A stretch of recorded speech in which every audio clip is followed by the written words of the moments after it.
Bonjour, on se retrouve encore une fois avec une nouvelle vidéo, cette fois-ci avec le module de la microbiologie. Donc pour réviser ensemble le module, toujours présenté par le groupe Phyto AZ.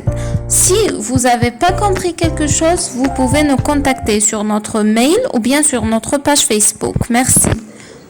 Donc, les éléments de notre cours, des généralités ou bien des définitions, le monde des bactériens, en fait, ou bien le monde bactérien carrément, et à la fin, on va découvrir ensemble comment réviser le module.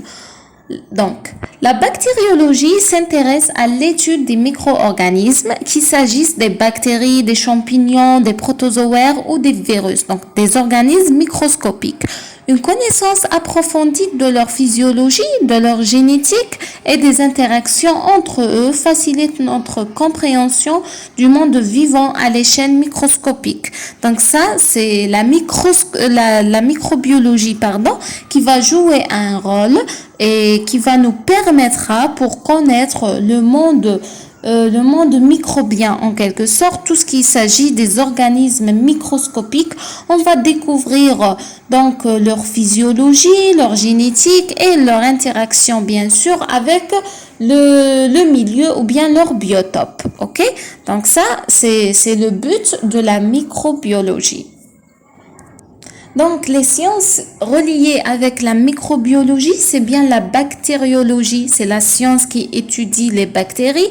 Et la mycologie, c'est la science qui étudie les champignons. Ici, on parle des champignons microscopiques. Évidemment, il s'agit que ça existe des champignons microscopiques. On ne peut pas les voir, on ne peut pas les distinguer avec notre œil nu. Donc, on a aussi les protozoaires. La protozoologie, c'est la science qui étudie les protozoaires. Et enfin, on a la virologie, donc la science qui étudie les virus. Passons maintenant à l'historique de la microbiologie. On a basé surtout sur les découvertes en bactériologie. Pourquoi? Parce que notre cours de la deuxième année, il s'intéresse beaucoup plus sur la bactériologie. Donc, c'est pour ça qu'on a basé sur ça. Donc, commençons dès l'année 1546. C'est un scientifique qui a découvert que les organismes invisibles, ce sont eux responsables des maladies. Ici, on parle des maladies, en fait, les agents pathogènes qui causent les maladies sont les organismes invisibles qu'on peut pas les distinguer avec notre œil nu. Ça, c'était la première théorie. Après, elle a donné lumière pour commencer les études sur la microbiologie. En 1665, c'est Robert Hooke qui a montré les structures de la reproduction des moisissures, ici des champignons microscopiques, et donc le premier à décrire les micro-organismes. Ok, donc en 1859, ici il s'agit de Pasteur, donc le scientifique le plus connu à la microbiologie. En fait, il n'était pas un microbiologiste de base, il était un physicien, un mathématicien, mais il s'intéresse aussi à la microbiologie. Comme information, surtout les physiciens, ils s'intéressent aussi à la microbiologie. Pourquoi? Parce que ils font des études, des recherches sur les atomes qui ont vraiment une taille minime. Donc ainsi, ils vont croiser dans ces recherches, dans ces études, avec les micro-organismes vivants. Donc ici, ça le donne quand même un aspect de recherche dans ce domaine. Voilà. Donc, c'était à l'époque, en quelque sorte. Leur destruction par la chaleur, la pasteurisation, il a découvert Pasteur aussi un point qui est très essentiel, d'ailleurs, c'est ça le phénomène nommé par son nom. La pasteurisation, c'est comment tuer les micro-organismes avec la chaleur, la haute chaleur. Ici, donc c'est une découverte qui a donné valeur après. En 1886, c'est la création de l'Institut Pasteur qui a permis aussi de la développement de la recherche du domaine de la microbiologie. En 1843 à 1910, c'est Robert Koch, pardon, Robert Koch il a fait un lien entre les maladies infectieuses et les germes pathogènes. Il montre que la maladie du carbone est due à la bactérie Bacillus anthracis. Donc, anthracis, pardon. Donc, comme si il a fait une identification des agents pathogènes qui sont la cause de la maladie. Puis, il y avait d'autres travaux, comme par exemple le rôle des bactéries dans le cycle de l'azote et du sucre et du carbone. Donc, ça existe pas seulement les bactéries pathogènes, mais ça existe aussi les bactéries bénéfices qui ont un rôle bénéfice, ok? Ensuite, les plus utilisés ensuite, puis la classification des bactéries, la découverte de la conjugaison bactérienne. Donc, ainsi de suite. Jusqu'à présent, d'ailleurs, il reste plein de choses à découvrir. Et toujours les découvertes, les actualités scientifiques, ça se passe avec le temps et avec le développement de la technologie pour connaître mieux soit la génétique des organismes, soit d'autres sciences détaillées. Donc, en botanique, on a vu que ça existe 6 règnes. On a classé les règnes, on a parlé sur chacun. Donc, maintenant, c'est tout ce qui nous intéresse dans la microbiologie maintenant, c'est les eubactéries ou bien les prokaryotes, les organismes qui possèdent pas un vrai noyau. Ces organismes, on doit les découvrir ensemble, on doit bien comprendre leur comportement, leur physiologie, etc., etc. Donc, on va voir essentiellement des généralités, des notions de base à connaître sur les bactéries. Et puis, dans le cours prochain, Inch'Allah, il y aura d'autres détails plus approfondis.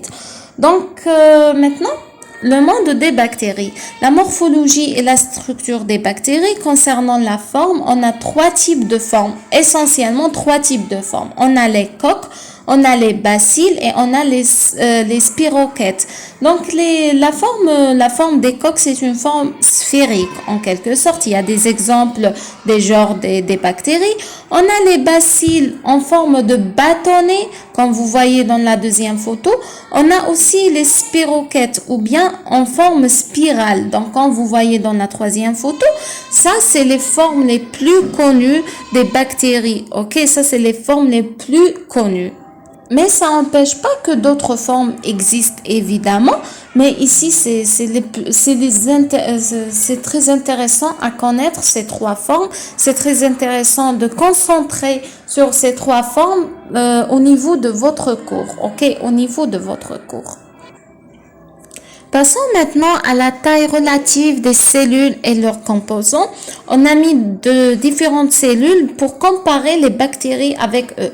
Donc, on a la cellule végétale qui mesure donc le maximum c'est 100 macromètres. Ici, le U c'est macro, ça veut dire c'est macromètre, c'est une mesure qui est petite du millimètre. Puis on a la cellule animale qui est la plus petite de la cellule végétale, c'est 10 macromètres. Et en fait, on a les bactéries. Les bactéries mesurent maximum 1 macromètre comme maximum. Et on a les éléments les plus petits comme les virus qui mesurent de 100 nanomètres. Le N, ça veut dire nano, donc c'est 100 nanomètres. On a les petites molécules comme les atomes, les structures plus petites, donc qui sont déjà moins du nanomètre. Ici, pour identifier, pour observer ces micro-organismes, donc on peut les observer, plutôt ces microcellules, on peut les observer avec un microscope électronique, donc toutes les cellules. On peut aussi observer avec microscope optique seulement les cellules végétales, cellules animales et cellules bactériennes seulement, pas plus, ok? Ça veut dire on ne peut pas faire une observation avec microscope optique sur les virus. C'est presque impossible. Et ça, on utilise les microscopes en général pour identifier les espèces et pour identifier surtout, par exemple, les genres et tout. Donc, pour identifier les organismes qu'on a. Maintenant, passons à la structure de la bactérie. Donc, certaines structures sont présentées chez toutes les bactéries. C'est des structures qu'on dit que ce sont des constants. Donc, comme la paroi cytoplasmique, comme la paroi, comme le cytoplasme, pardon, comme la membrane cytoplasmique, comme l'appareil nucléaire. Donc, ce sont des organismes stables, des organismes constants qu'on les trouve chez tous les bactéries. Il y en a d'autres qu'on peut les retrouver seulement chez certaines bactéries, pas tous les bactéries. Ce sont les éléments ou bien voilà les éléments inconstants, ça veut dire facultatifs, comme par exemple les spores, le plasmide, la capsule, le flagelle, les vacuoles, etc. Donc ce sont tous ces éléments qu'on peut pas les trouver chez tous les bactéries. On les trouve chez seulement certaines bactéries. L'information qu'on peut retenir ici, que les bactéries, ils ont des éléments constants, ils ont aussi des éléments facultatifs. Les éléments constants présents chez tous les bactéries, les éléments facultatifs présents seulement chez quelques-uns. Ok? Passons maintenant ensemble à l'écologie des bactéries. Ça veut dire la relation des bactéries avec leur biotope ou bien leur milieu de vie. Ces organismes pseudo-unicellulaires dont la structure possède beaucoup moins de ramifications et de sous-structures sont capables de vivre dans tous les milieux de notre planète, sur et sous la terre, jusqu'à dans l'intérieur des roches profondes, en surface ou au fond des océans, dans les déserts ou sur les glaces, en parasite ou en commensal. Donc, soit comme ils ont un rôle comme pathogène, comme des agents pathogènes qui causent des maladies pour les autres êtres vivants, ou bien un rôle de bénéfice pour les autres êtres vivants. Pour les autres êtres vivants, ok? Donc, elles sont capables d'utiliser comme source d'énergie presque tout ce qui dépose des liaisons chimiques riches en énergie et comme source de carbone. Presque tout ce qui contient des atomes de carbone. Ok, pour y parvenir, elles disposent d'un fantastique pouvoir d'évolution. Leur ayant permis de s'adapter à ces divers milieux.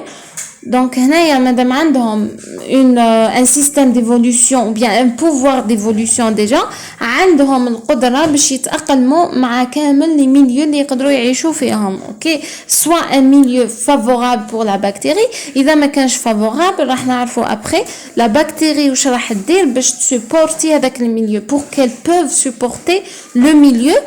Donc, elle doit résister. En fait, les bactéries, ils sont aussi fragiles aux antibiotiques. Les antibiotiques, généralement, on l'utilise pour éliminer les bactéries pathogènes. Donc, il y a une forme de...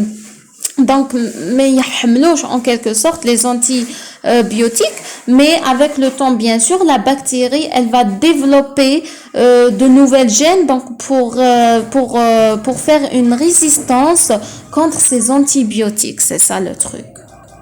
Donc, la méthode d'étude des bactéries, parlons comme ça, je vais vous donner des termes simples. Donc, pour développer des souches bactériennes, pour développer des espèces de bactéries, on a dit déjà que les bactéries se trouvent partout, se trouvent dans notre milieu un peu partout. Donc, dans notre air, par exemple, dans nos chaises, dans nos tables, etc., etc. C'est un peu partout. Mais nous, on veut faire une étude sur ces bactéries. Donc, normalement, ça, c'est un travail pratique. Vous avez fait déjà un peu de pratique, je sais pas. Mais bon. Donc, vous allez faire au niveau du laboratoire la fabrication ou bien la cultivation des souches bactériennes. Comment vous allez faire? Vous allez tout d'abord désinfecter toute la paillasse. Ok, c'est très important pour éviter d'avoir d'autres contaminations. Et puis, on va préparer notre milieu de culture, le milieu de culture qui contient tous les éléments nutritifs, genre pour la bactérie. Nous راح يفيد la bactérie تاعنا وراح تنوضلنا في هذاك le milieu de culture. راح تكون, ok? Donc après, on va mettre la souche تاعنا de la bactérie. Ça dépend منين نجيبوها. Tout dépend des espèces, tout dépend de l'endroit. Ok, donc راح نديرو comme vous voyez dans la photo, donc une étalation de notre espèce. Après quelques heures, après quelques jours d'ailleurs, donc on va retourner pour voir le résultat et on ferme la boîte pétrie, c'est normal.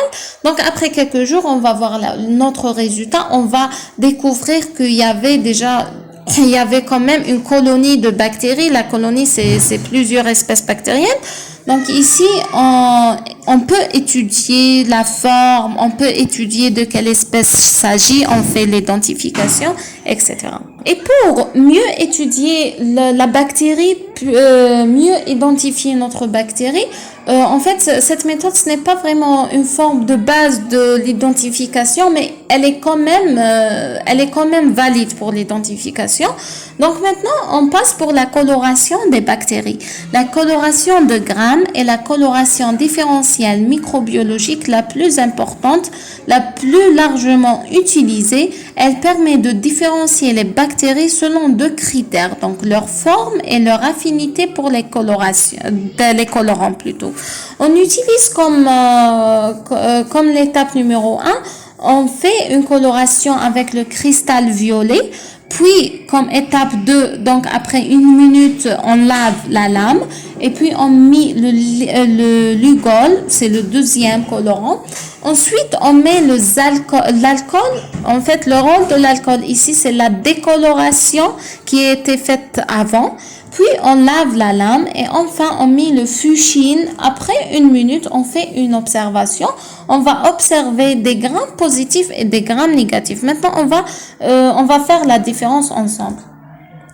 Le principe de cette méthode, en fait, les parois des bactéries à grammes négatifs ont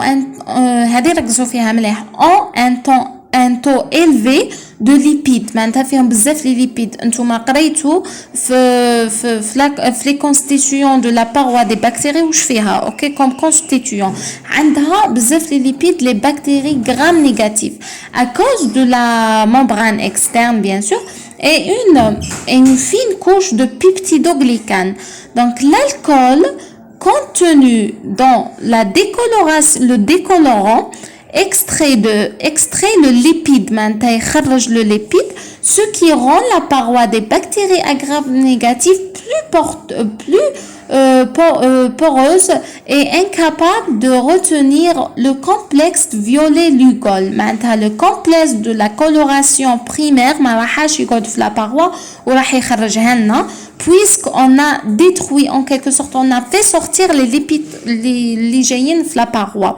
Donc le décolorant ainsi la bactérie, ils vont décolorer la bactérie. Le peptidoglycane plus épais et le degré et réticulation plus élevé piège le complexe violet-lugol plus effectivement, ce qui rend la paroi gram-positive moins sensible à la décoloration. Donc les gammes de gram-positifs, ils sont moins sensibles. La décoloration. Donc quand on ajoute le décolorant alcool, la paroi puisque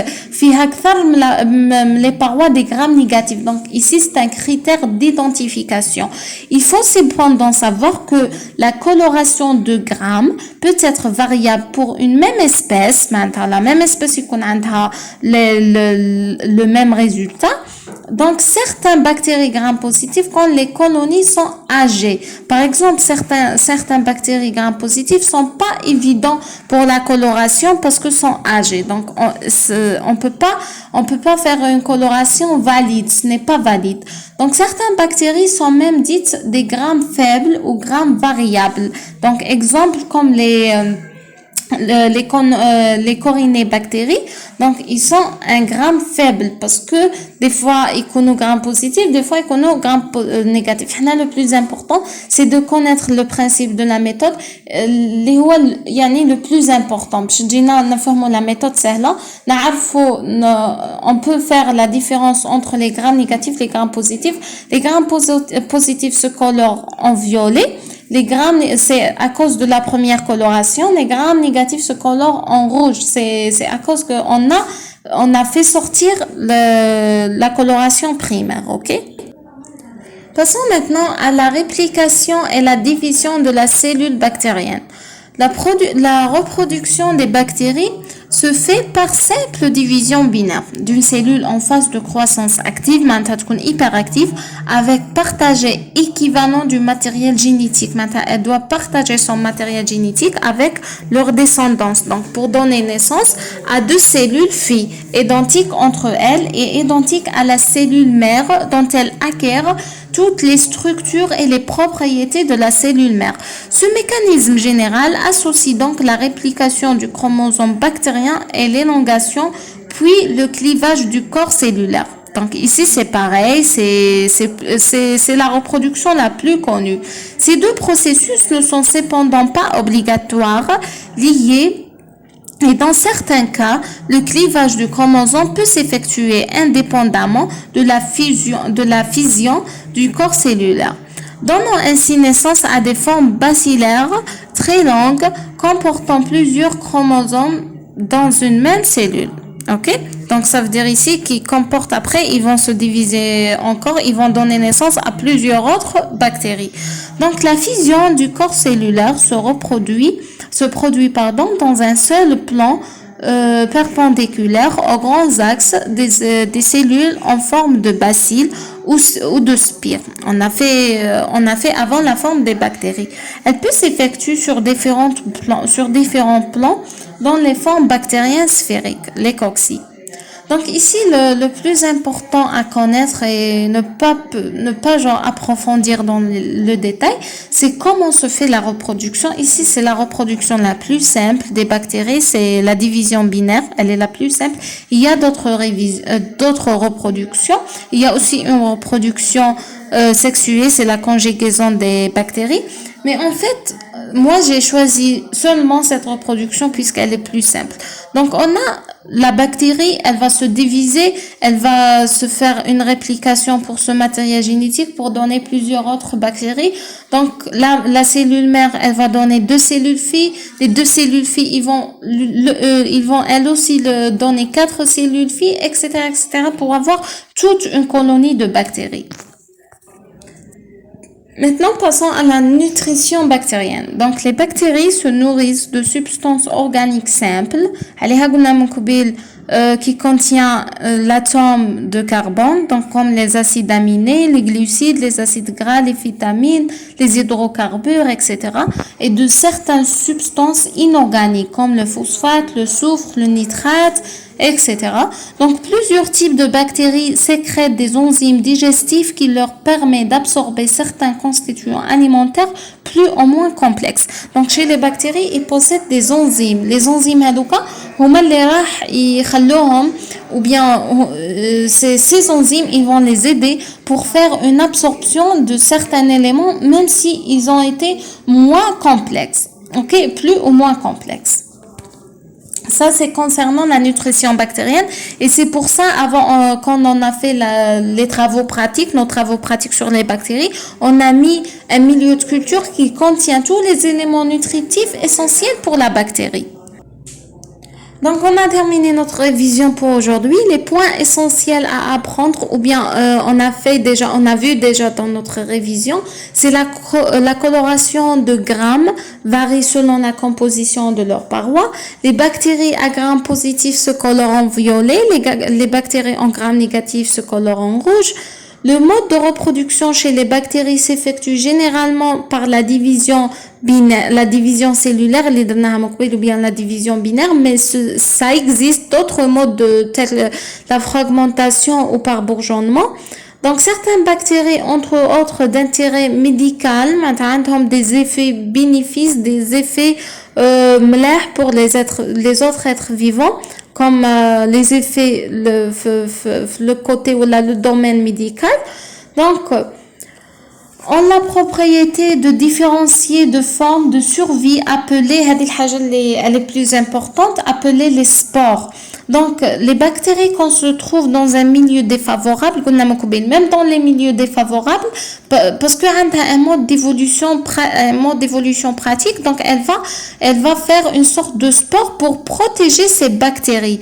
D'accord? Donc, la bactérie, en deux, soit en forme végétative, soit en forme de sporulation. Donc enfant végétatif معناتها تكون Active active, dans le métabolisme تاعها يكون actif et potentiellement pathogène ou bien le métabolique تاعها يكون inactif, ça veut dire elle a formé les spores ou bien en forme sporulée. Les étapes de la sporulation, c'est la déshydratation progressive du cytoplasme par l'apparition de composés le dipicolinate ou bien de calcium, le dipicolinate de calcium. Donc, une densification des structures nucléaires et enfin la synthèse d'une paroi sporale épaisse et imperméable. Hautement résistance. Elle lui donne une résistance pour la chaleur. Donc, la forme sporulée, elle donne une résistance aux bactéries contre la chaleur. Donc, la spore intrabactérienne est libérée dans le milieu extérieur et survit des années. Il y a des bactéries, même une forme de résistance, qui dure des années, maintenant des années où on fait la forme. Surtout dans le domaine de l'agriculture. On ne peut pas découvrir, par exemple, que la bactérie هذيك لا كاينه ولا ما كانش إذا كانت en forme de sporulation. Après, si on met, par exemple, une culture ما عندهاش une résistance لهذيك la bactérie, donc la bactérie, elle va se transformer en forme pathogène, بعد دير لنا des dégâts في la culture تاعنا في le verger تاعنا etc. Donc هنا وصلنا للتالي, وصلنا la fin. Normalement, c'est ça tout ce qui est important on a vu aujourd'hui. Merci pour votre attention. Contactez-nous. Merci.